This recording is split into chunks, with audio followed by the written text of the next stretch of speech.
Good afternoon. This is Media Center Ukraine, Odessa. We continue for today, and our second briefing is dedicated to how Ukrainians help Ukrainians to keep warm and send to Ukraine chemical heaters. We're having with us volunteer Andrii Buchnev, head of the board of the NGO Dobrodary, good people, who created the network. Andrii, can you share the details about your project? Good afternoon. I would like to welcome everyone first. Our project was created during the war, and during the hostilities, when Russia started shelling Ukraine, I had a lot of interviews with the Japanese journalists, and there were a lot of my interviews online or with newspapers, magazines, because I had a lot of Japanese friends because I lived for 8 years in Japan. And in August, one of the journalists asked me what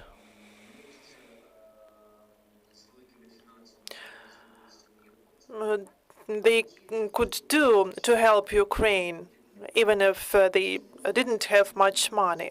So what Japan could send to Ukraine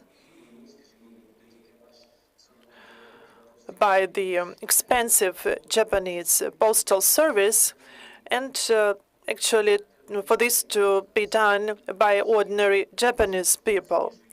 So, and I thought about heaters,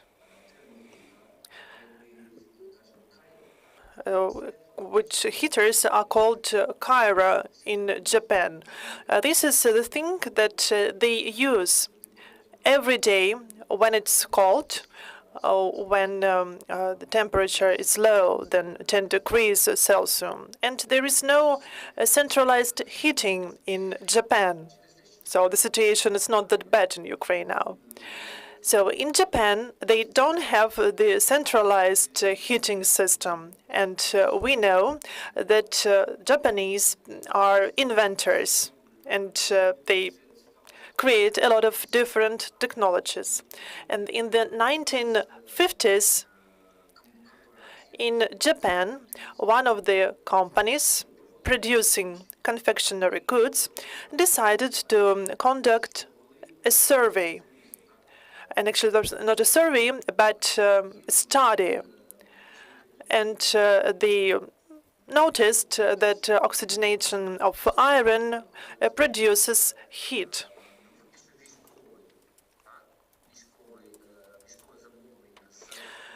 And they received the order from Pentagon for the military to produce such heaters for the for the U.S. military serving in Alaska or Canada.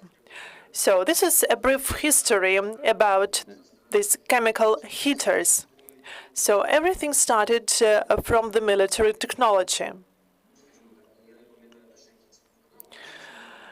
And the journalist was from Central Japanese channel, national channel. So they, just to remind, the journalists asked what they could do. I told them about these heaters, Kaira, and a lot of Japanese people, they decided to send heaters to Ukraine.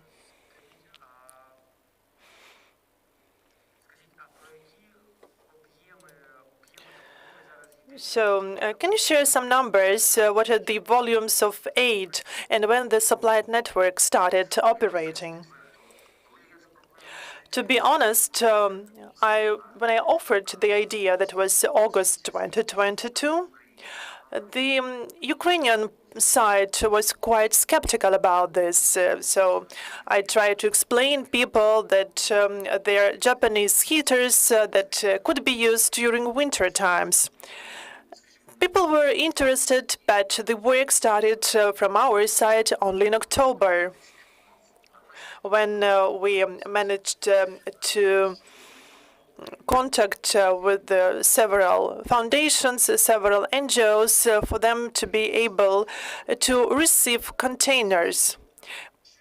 By the end of October, we learned that if the heaters were sent by containers, we would be able to receive the supply only by the end of January.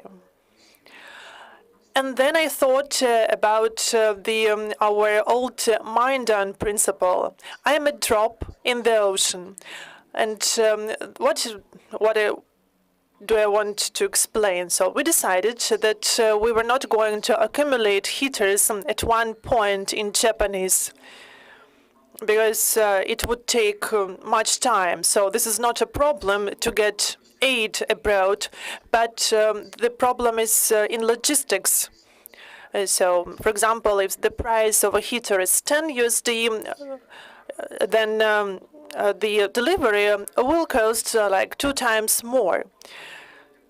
But the situation was critical. That's why we made a decision with our Japanese partners not to accumulate big consignments of the heaters, but instead we would create a kind of a network with the trustworthy NGOs or volunteer organizations.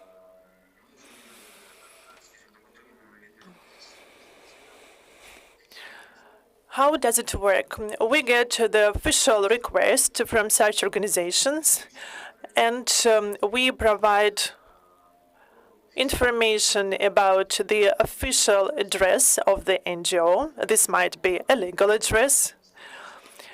And we, how we call it, generate this address for our Japanese partners. Then the heaters are sent to these addresses. As I know now, so the request was in general for more than 2 tons of the heaters sent to different organizations. On our side, you can see the map of the accumulating the heaters.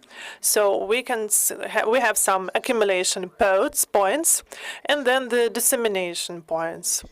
As for the concentration, these are mainly western and central regions. And we work with the NGOs that every week travel to the southern or eastern regions of Ukraine to provide aid. Thank you. Thank you for this idea. Thank you for your project. Thank you for organizing support just across several continents. We don't have any more questions today, and I would like to wish you success in your work, in your project, and we hope that you'll be able to help even more people in Ukraine, to warm Ukrainians with the help of the Japanese heaters. Have a nice day. Thank you. Thank you too. See you. This was the last briefing for today. We will continue our work hopefully tomorrow, so stay tuned and follow our announcements.